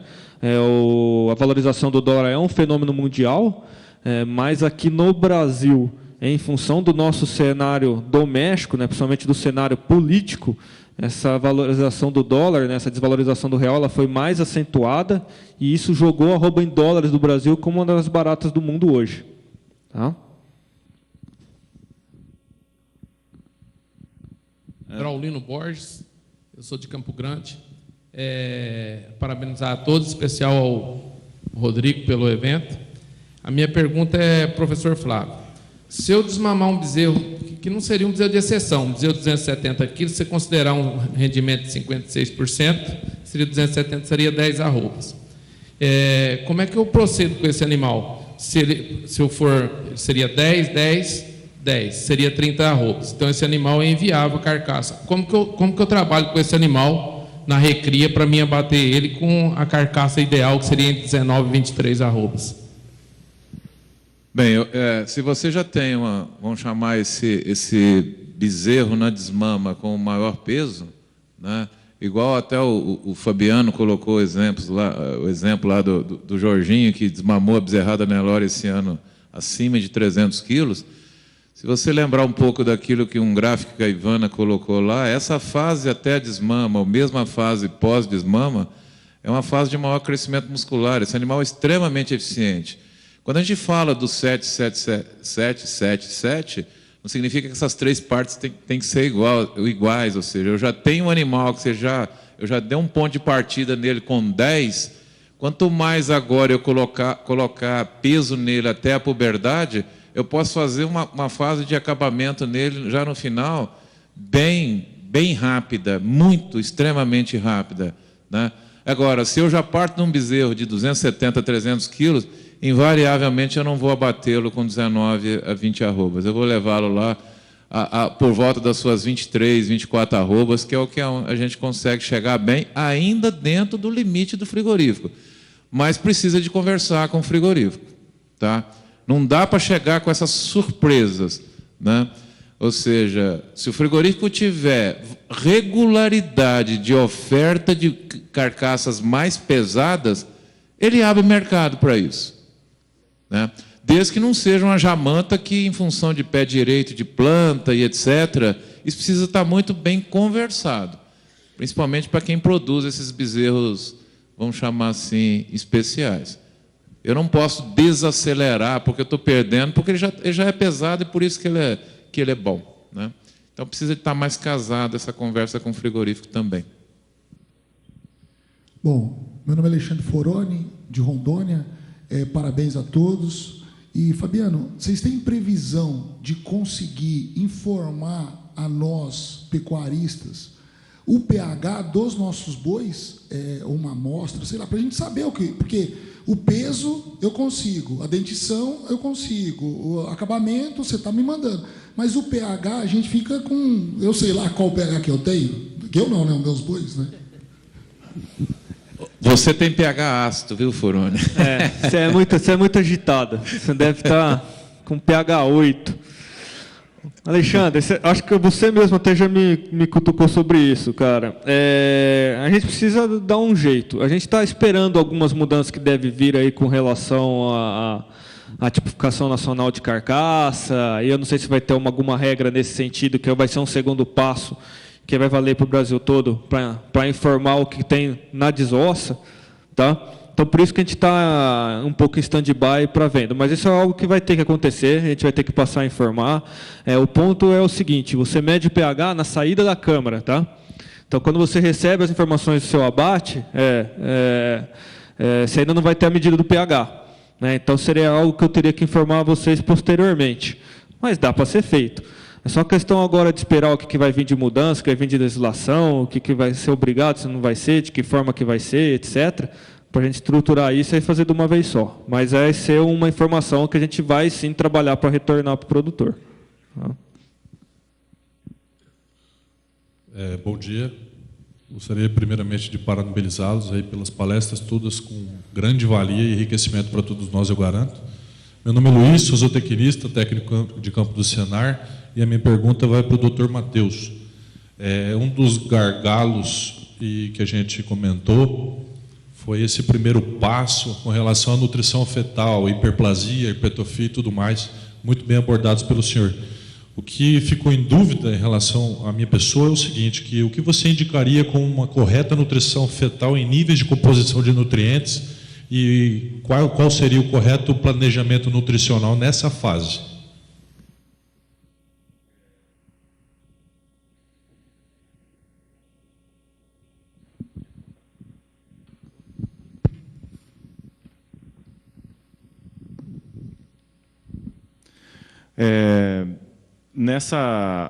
A gente, quando passa da metade da gestação em diante, começa a ter um aumento significativo das exigências.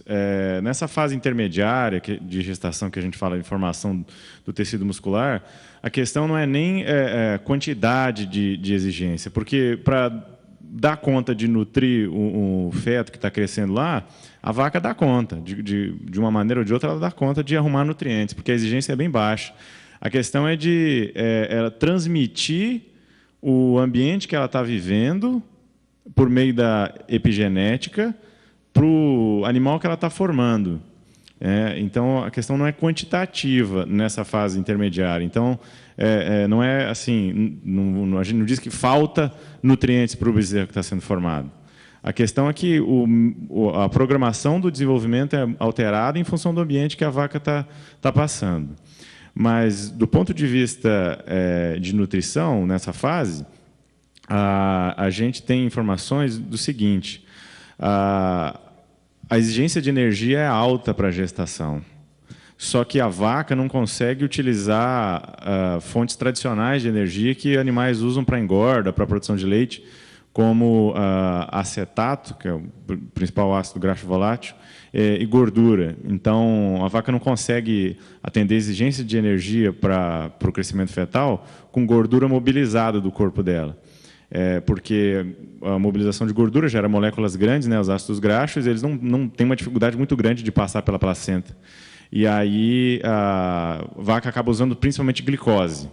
Só que glicose é extremamente raro, né, para um animal ruminante, e é difícil ele conseguir grandes quantidades de glicose, e a vaca acaba utilizando uma grande quantidade de aminoácido para fazer gliconeogênese no fígado, usa a proteína para gerar energia para atender a gestação. E como falta muita proteína na dieta nessa fase, ela usa proteína de tecido muscular.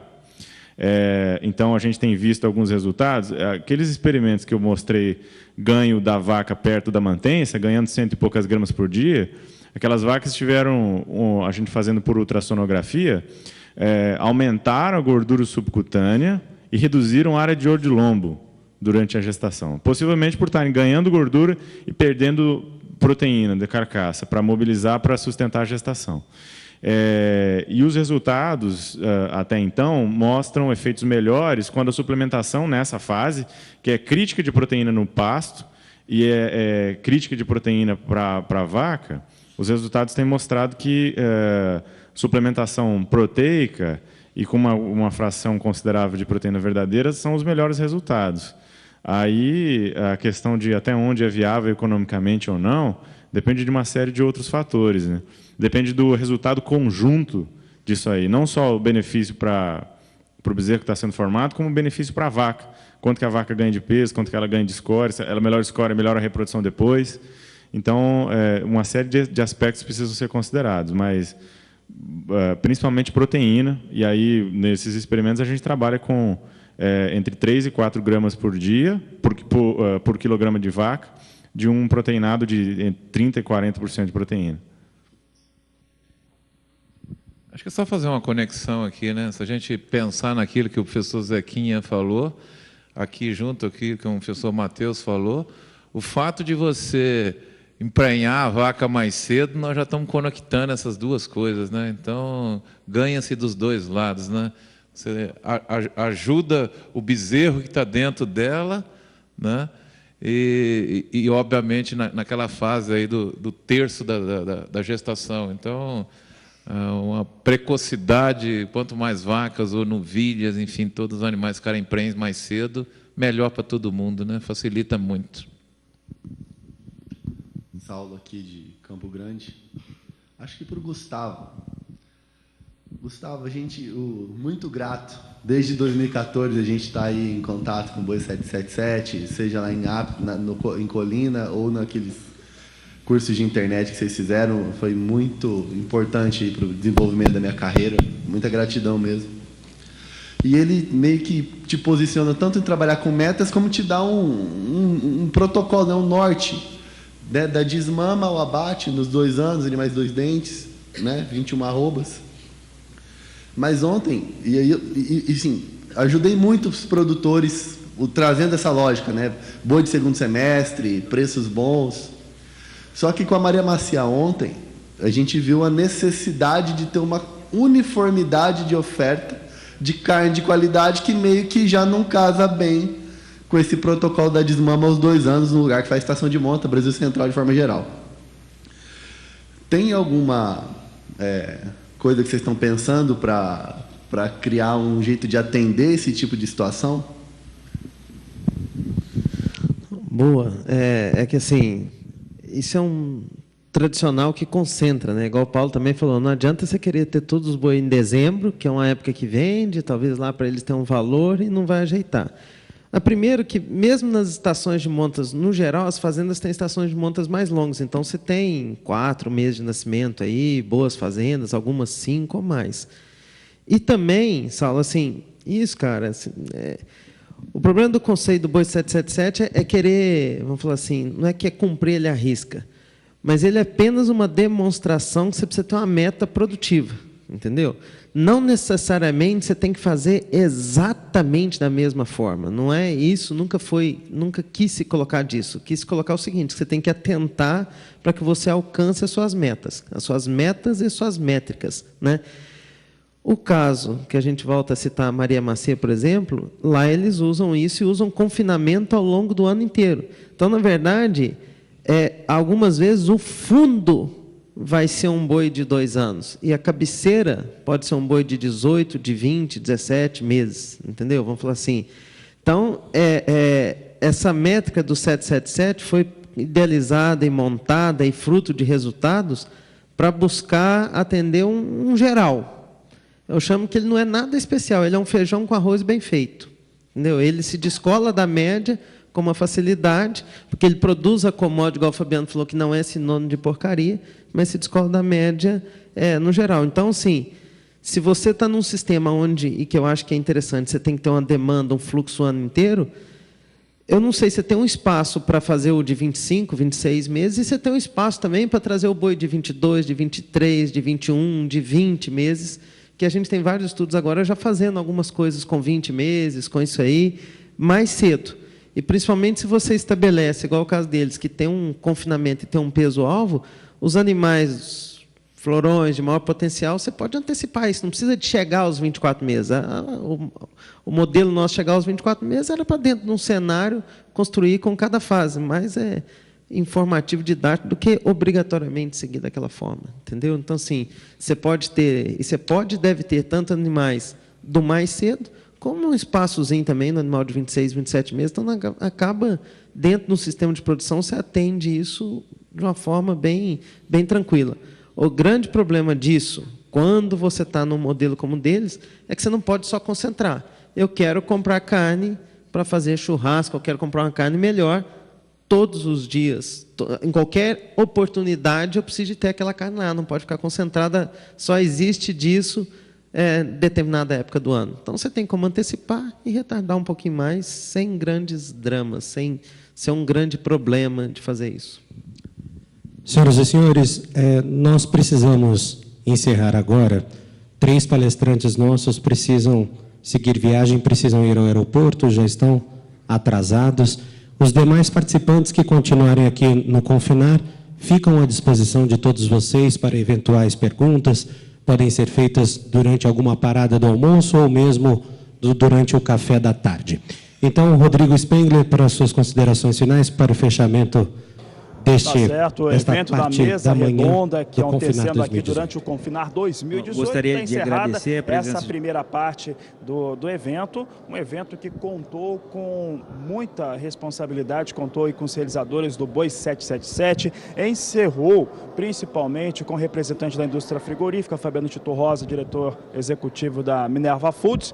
Eu estou aqui com os meus colegas, estou com o Jorge Zaidan e também com o João Pedro Curti Dias, para trazermos essa finalização desse evento. Antes de falar sobre a finalização, João e Zaidan, quero agradecer e explicar ao público que hoje, especialmente, não exibimos os programas Agromotor Brasil e também o programa Mercado Futuro, dos nossos colegas Elaine Valdez, Paulo Cruz e também Antônio Resch, por conta desse evento, hoje um dia especial.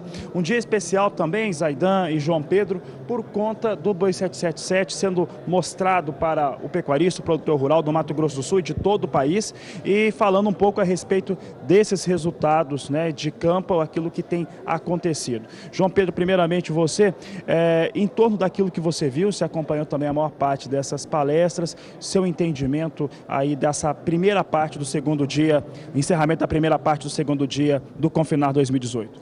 Olha, foi muito bom a gente ver a reação dos pecuaristas, os produtores que estão aqui, os produtores e produtoras.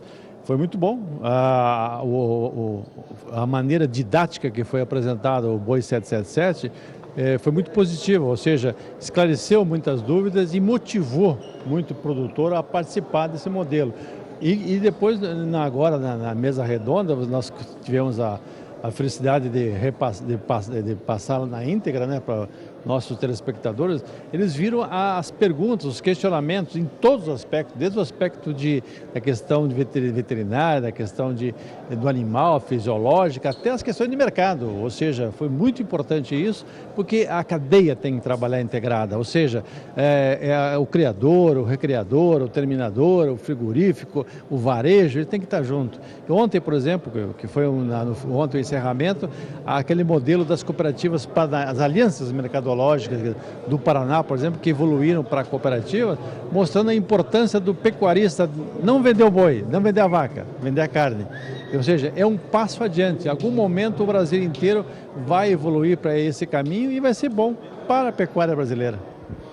Zaidan e João Pedro, olha só, nós durante muito tempo, né, até conversando com produtores rurais, até por uma questão de visão do que se produz dentro do campo, sempre vimos isso, até do ponto de vista acadêmico, o produtor rural, o pecuarista produz o gado, né, quem produz a carne é a indústria frigorífica. Entretanto, o produtor rural pecuarista ele é cobrado pela qualidade da carne. Isso é um fato, todo mundo sabe muito bem disso. E aí nós temos hoje um produtor rural preocupado com uma carne bovina melhor, uma carne de melhor qualidade que atenda esses mercados. A grande questão aqui, talvez por isso também que o Fabiano Tito Rosa foi o mais acionado pelos pecuaristas, é exatamente por conta desse aspecto, né? Você ter uma carne melhor, uma preocupação melhor de produção e também uma situação de que precisa ser melhor remunerado. Zaidan, hoje você sentiu isso também, desse ponto de vista, como é que você que acompanha a pecuária diariamente analisa, né, traz a sua interpretação sobre essa questão? Interpreto da seguinte maneira, Fabiano, como nós já dissemos aqui agora há pouco com você, é tudo muito novo e tudo muito velho, tudo muito velho. Para você produzir um animal precoce, com um bom acabamento de carcaça, com 20, 22, 24 arrobas, você precisa de ter a velha receita. Nutrição, se você não der comida, o gado não vai chegar lá. Se você não der, talvez na fase final, no confinamento, uma ração para ter um bom acabamento de gordura, que é uma exigência da indústria frigorífica, sem nutrição também não dá. Genética, imprescindível. E saúde. Quer dizer, são conceitos antigos. E, ao mesmo tempo, o boi 777, o nome até já diz isso, é um conceito novo. As pessoas estão começando a entender, a conhecer e se perguntam, será que eu vou ter que fazer tudo diferente do que eu fiz até hoje? Tudo não. Esse tripé tem que ser mantido e buscado cada vez mais. A genética tem que melhorar cada vez mais. O que precisa mudar é o conceito, é a mudança de conceito, é a gestão, é saber exatamente quanto custa esse trabalho com genética, com nutrição, com saúde. Se você tem a gestão, fica mais fácil saber o que o seu animal vai te proporcionar como receita, como lucro, após esse abate, né, de animais, tendo ou não bonificação. A bonificação é sempre bem-vinda, né, João? Tá certo, Zaidan. Vamos fazer a mesma pergunta para o João Pedro. João Pedro, produtor pecuarista está sendo convidado a produzir carne. Ele produz o seu animal, que pode ter uma carne de melhor qualidade, quem faz a transformação é a indústria, né? Nesse caso aí dessa questão, essa análise também relação de cadeia produtiva, como é que fica a relação principalmente do pecuarista, porque para produzir, além de já tem que estar preparado, né, já está fazendo um beabá muito antes, ele precisa também ter seus investimentos.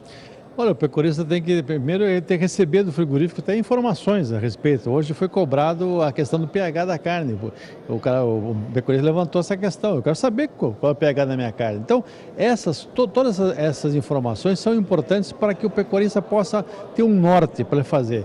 Um detalhe importante que o representante do frigorífico comentou, que o grande avanço que vai ser daqui para frente vai ser a engorda de novilha.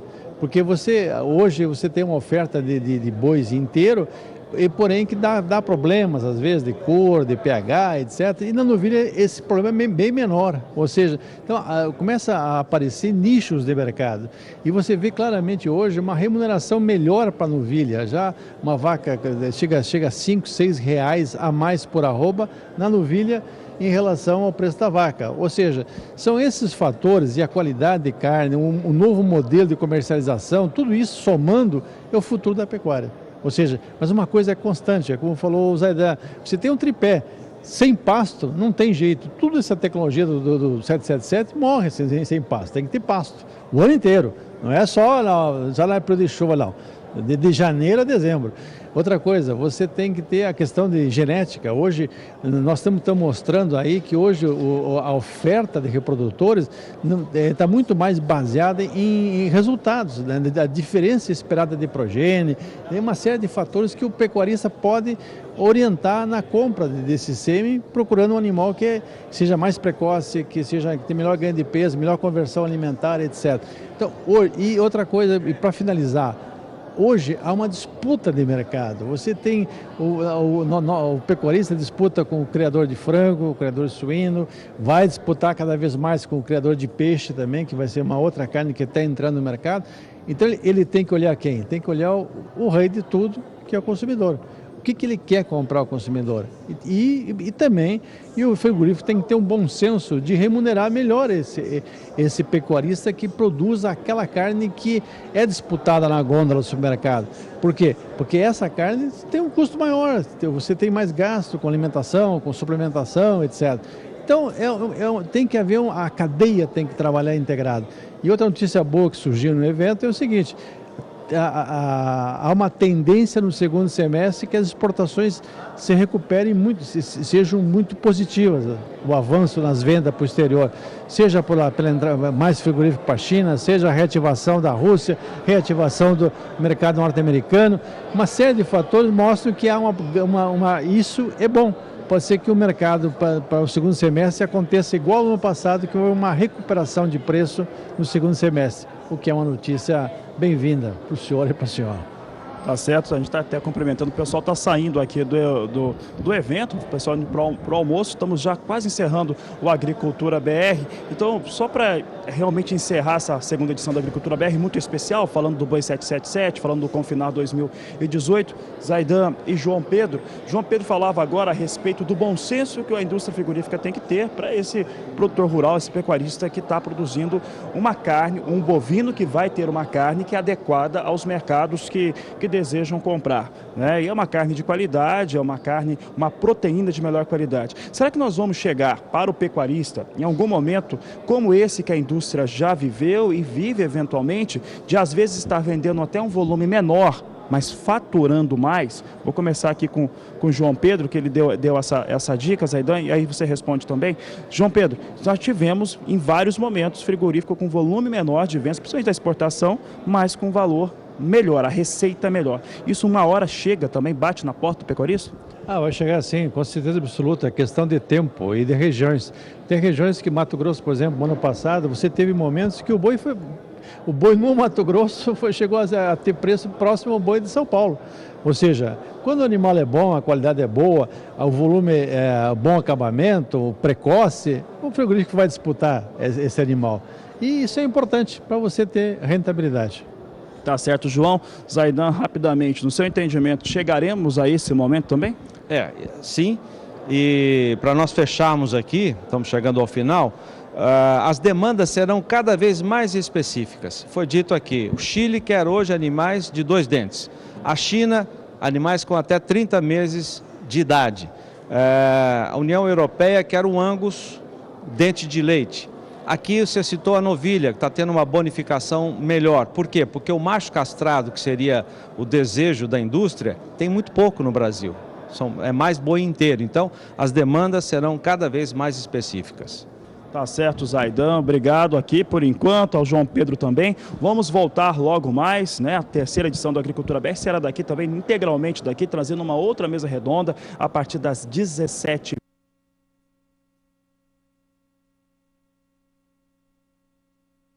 E até mais!